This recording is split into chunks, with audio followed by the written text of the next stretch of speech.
Hi BookTube, and welcome to a tag video. I'm doing an original tag today, not my own rather, but an original tag created by Bob at Robert G. Reader of Books. Thank you, Bob, for tagging me, and it is the BookTube behind the scenes tag.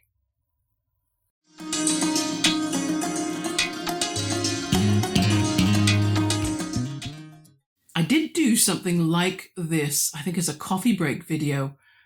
But it probably is a year old now, where I went through all my methods for editing and so on. That's changed. So I might as well go ahead and do these prompts again and give you the most up-to-date version of what we do behind the scenes here at Heather Reads. So the first prompt is, when recording a post, do you read from a prepared script?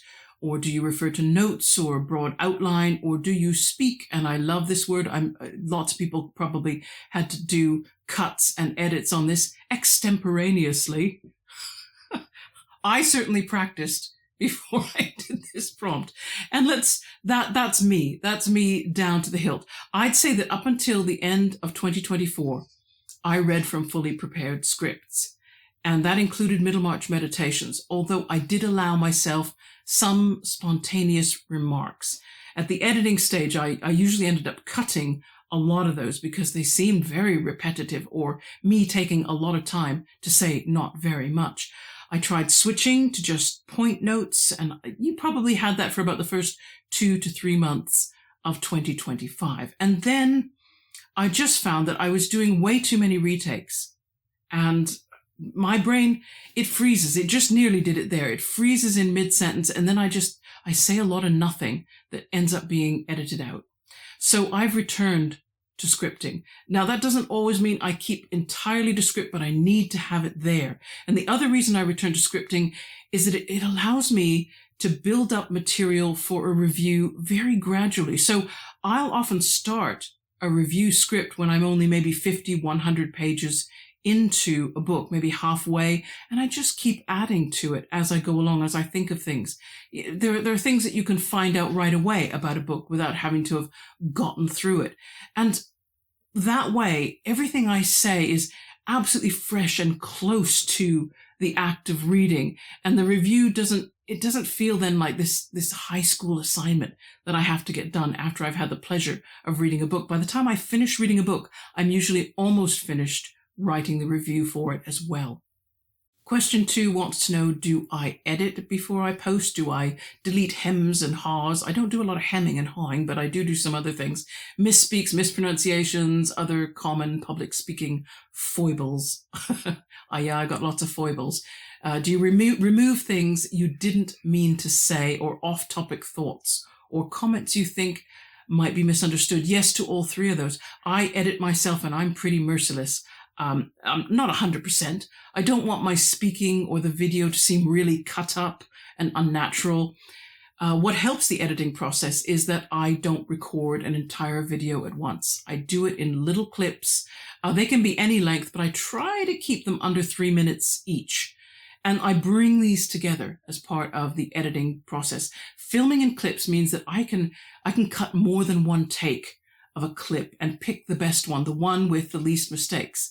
And I'll just give an example, if you like, of a blooper, because, it's me filming a clip and then deciding I need to do another take, just so you can see that this is how it tends to go. Hi, BookTube, and welcome to another fiction review. It's not a fiction review. I hope I haven't undersold Oscar and the Lady in Pink by saying all that. I did enjoy it. And when I read it, do this again. And if I show you the cover here, and then I open up to, where's the page with the library stamp on it?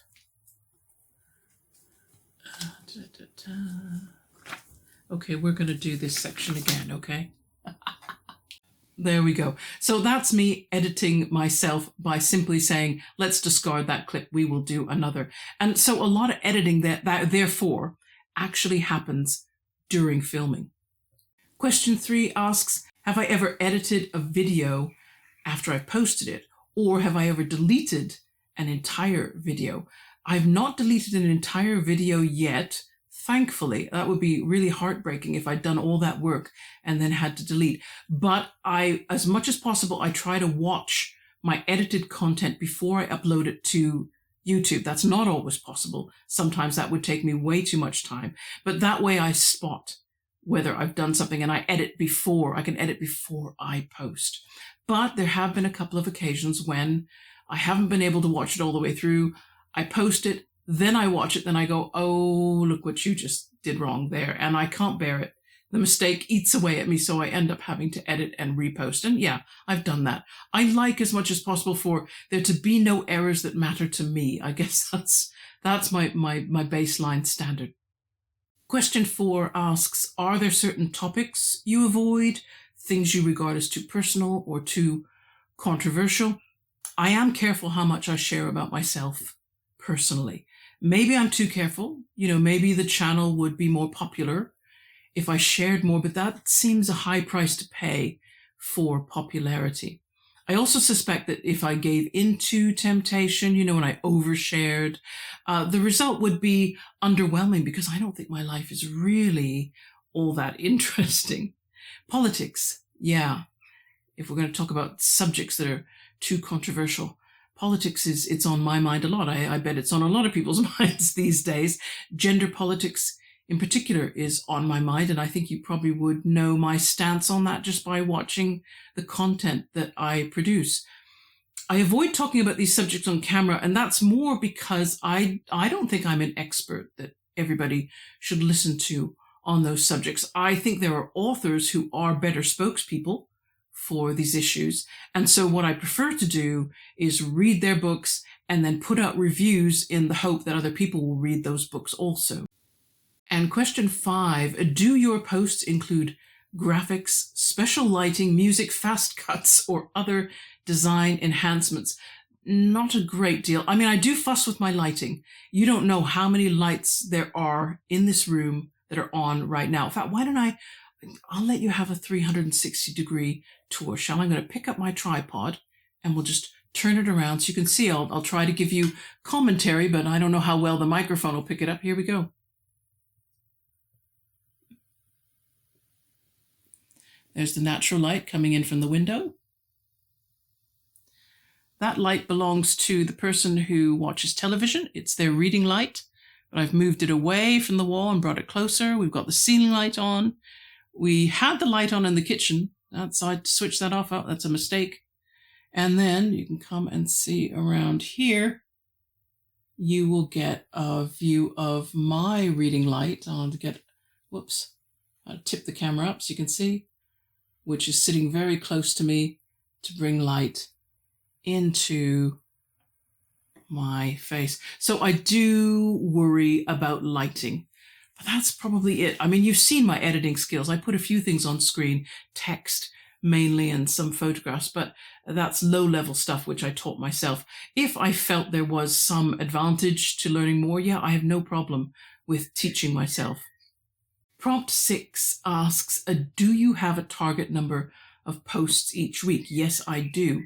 I aim for content twice a week. That's me. Sundays, you're pretty much guaranteed a video because I usually get more time at the weekends. I do a usual 9 till 5 office job on weekdays. Midweek, therefore, is less predictable.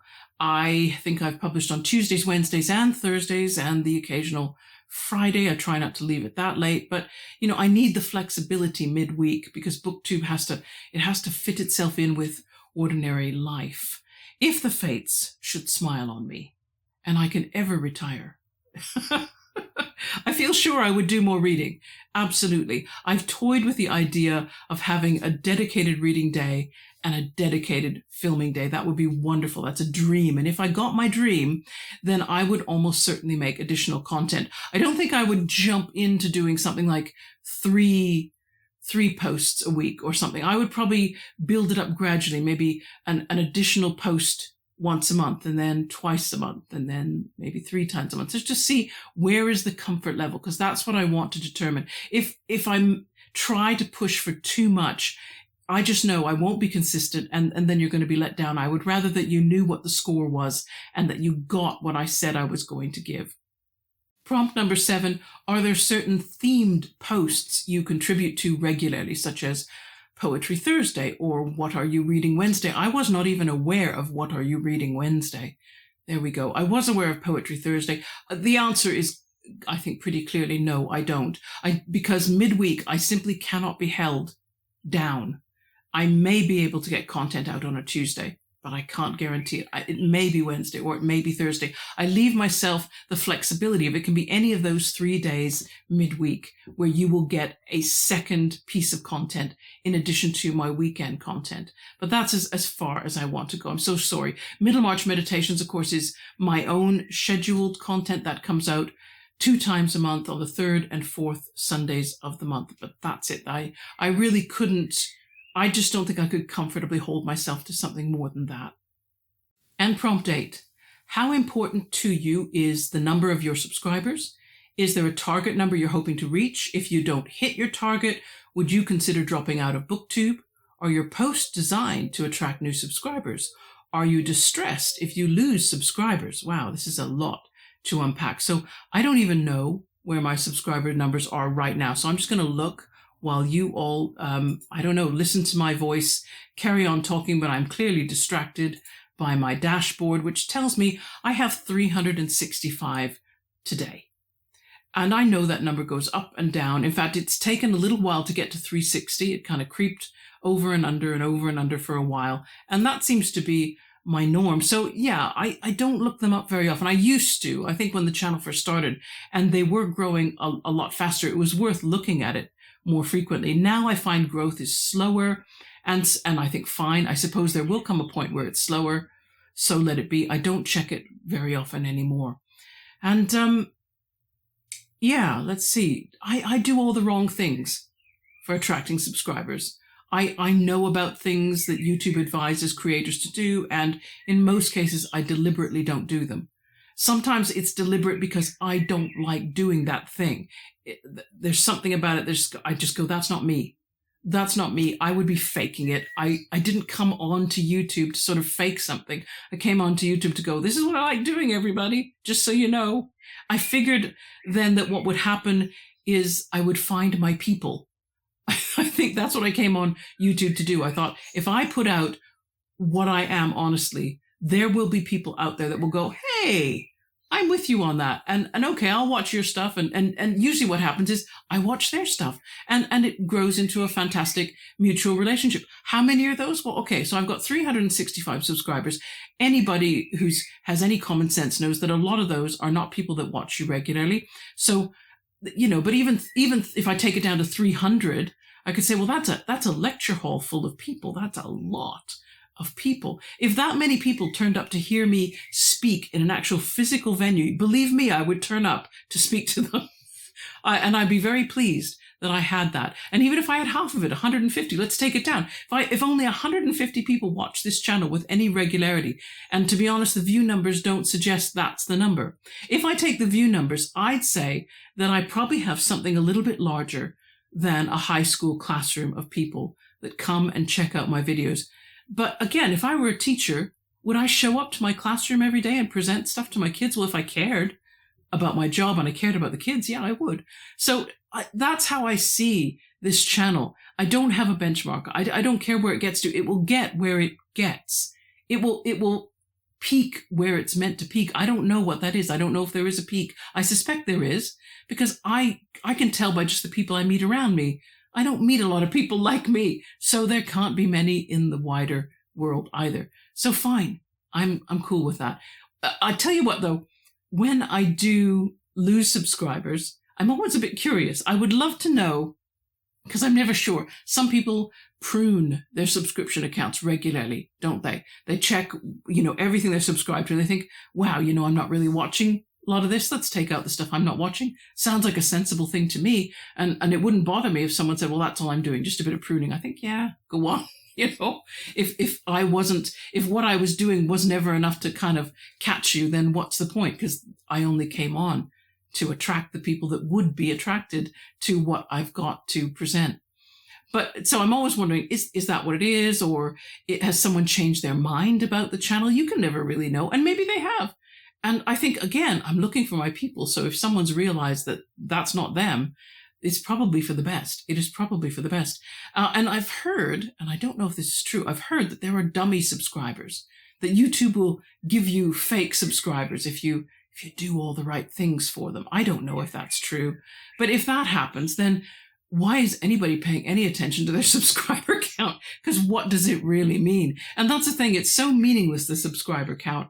I just think if you're taking too much from that, I thought, wow, that's like injecting yourself with a kind of weird poison that won't kill you, but it's going to make you feel bad a lot.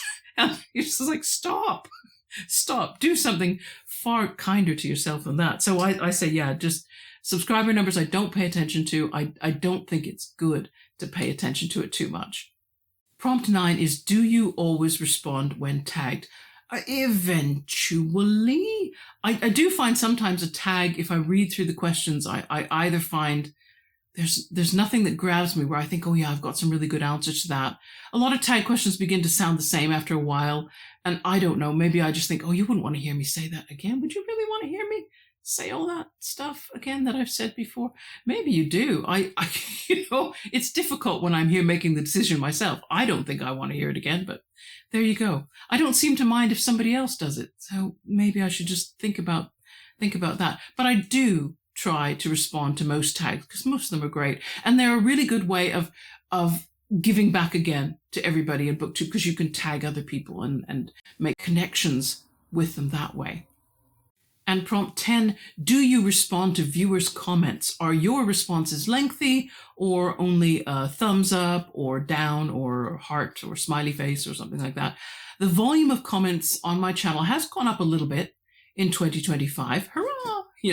Hurrah, because I really do love comments. And that's not to say, oh, you all, come on, comment, every single one of you. No, don't, because then I would be overwhelmed, wouldn't I? But I seem to have just the right amount of the right volume of comments where it's really satisfying to comment back and get a bit of a conversation going. So I do try to write something. I think if somebody has given me a few sentences, and some of you, Joseph Francis Burton, give me more than a few sentences, I get some, and sometimes I think, wow, I'm never going to be able to equal this comment in my reply. But I think, never mind, you reply and you give everything you can, because it's just a nice give and take. And that's also what I wanted from BookTube, to find some people with whom I could have the occasional give and take about books. It's so satisfying. I really love that. So yeah, I try to reply to all of my comments. I have found a few I've left out. Usually I have a couple of lovely viewers who will comment more than once on the same video. So they'll say something and then they'll say something else and then they'll remember to say something else. And I might only reply to one of the three, but I hope they understand that it's not that I found the other two comments boring. That wasn't the case at all. I just thought, well, if I think of more than one thing, I will make more than one reply. But there we go. That's how I see it. I just try to keep it normal. I don't try to get weird about it, but I do try to answer all of them just to show the people, I read this, I'm there, I'm so glad you reached out, so I'm going to give something back. Question 11 is, have you ever blocked anyone from viewing or blocked anyone from commenting on your post? And no, I have not needed to do that, thankfully. I've not had any comments that were unkind or disrespectful, and I'm grateful for that as well, because I know with other channels that it's been different, and I don't know how well I'd handle that if it happened. There we go. I have had unusually, weird comments. Back when I did the review of Dippo Fallon's book, Africa is Not a Country, I got more than one person who put a comment on the thread that just said, Africa is a continent. And I didn't know, I thought, is that like a coded message? I think I actually asked the first commenter that. I said, do you mean something besides what you literally mean by this? Is this some kind of code phrase that means something else? I don't know. And then the second time I just thought, oh, maybe they honestly think they haven't watched the video and they think that I am wondering whether or not Africa is a country. And so they're just informing me. They're just making me aware. No, Africa's a continent. And I didn't reply to the second one at all, because I thought, well, I think I put a thumbs up because I just thought, yep, I'm with you on that. Because I thought I don't really know what else to say, but maybe they just took it from the thumbnail alone that I wasn't sure what Africa was. And prompt 12, I get to tag some people. Here we go. I was going to tag Meg at Books Off the Beaten Path, but she just beat me to it. She's just done the video herself. So, oh well. Although you can still count this, Meg, because I wanted you to do it. So there you go. You've done it. Yay! Okay. And also, I'm going to tag Andy at Really Random Reads, Alan at Big Hard Books and Classics, Adam at A Dude Who Reads, Amy at Amy's Dusty Bookshelf, Marion at Writer in Rwanda, and also Uma at Uma Prahashitha. All of you, please, if you want to have a go at this tag, I would love that. So that's tag done. Brilliant. I'm probably somewhere else while you're watching this. As you know, that's what my tags are being used for in these next month or two, to be able to sneak away to cricket matches and still give you content. Yay. So glad you could tune in, everybody. Hope to see you again in a couple of days' time. Take care. Bye-bye.